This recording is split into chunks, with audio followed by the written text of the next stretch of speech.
Greetings, everyone. Welcome to our 17th edition of the New Hampshire Grassroots Bulletin.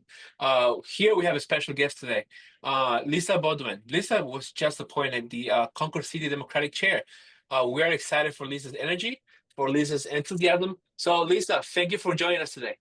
Well, thank you for having me. It's exciting to be here. Lisa, I know you closely, but many folks out there tuning in right now don't know who Lisa is. Tell us a little bit about you. Well, I'm the new chair of the Concord City Dems, as you mentioned. I'm the executive director in the nonprofit sector here in New Hampshire. I've been in that role a couple of different times. And I'm a longtime disability policy professional that has been behind some successful wins. And best of all, happiest to my heart is that I'm the mom of two adult sons. Awesome, awesome. Lisa, tell us a little bit about, how did you get involved in politics? What ignited your passion for to get organized? Well, it's sort of a little bit goes back to my childhood. My mom raised us to vote and be involved in community. She was a longtime member of SEIU, Go Unions. So she created a home setting where the air that we breathed was political and we were poor. And she understood that the Dems cared about working people. So that was a big conversation topic at night. But the first time that I worked really, really hard on a political campaign was back in 2007-8 when Hillary was in the primary, and I knocked on hundreds and hundreds of doors for Hillary's primary candidacy. And then when Barack Obama won the nomination, I knocked on even more doors. So that's going back then. But then with the New Hampshire Dems, I decided to run for the New Hampshire House in our state's, at the time, most Republican per capita district.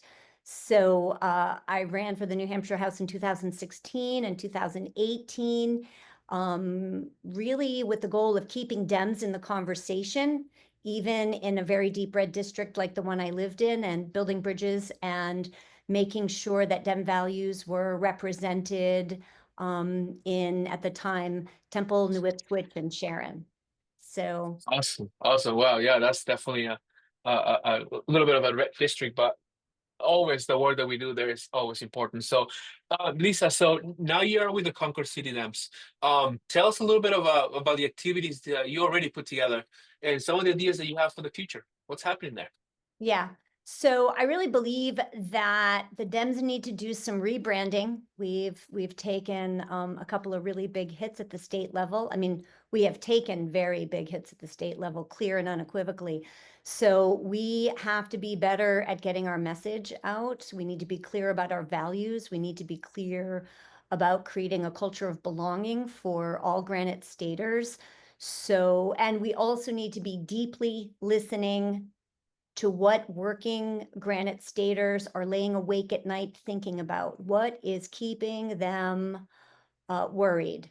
And so Concord City Dems created this fun activity during market days called It's Your Turn on the Soapbox. And we had a list of 20 different questions that folks could choose from. And we had a mic set up at Concord City Dems. And we interviewed passerbys, gave them the list of questions. They could choose what they wanted to talk about, or they could just not choose a question at all, and they could speak about what was on their mind. And that's just one of the fun and engaging activities that the Concord City Dems are going to keep using as we go into the community and host events in places where real people are. We are not going to restrict ourselves to once a month Zoom meetings anymore. Those days are over for the Dems if we want to start winning again. No, thank you for that. Absolutely, it's important work that you're doing. And the soapbox, no, I know that a bunch of counties and towns are doing fairs coming soon. So having that kind of initiative would be really interesting. Um, Lastly, I have a final question for you. There has been many, concerns about attracting younger people to our committees. What do you think should be a good strategy for us to just, hook them in to our organizing that we do? Yeah, I have a few ideas about this. First of all, we need to make it social. in the first and political in the second. We need to make sure that we are creating real roles and offering real influence to young people so that they're not showing up and sitting to a bunch of people talking at each other about what we're going to do. We need to make sure that they have something to do from the get-go. We need to respect their time and their intelligence.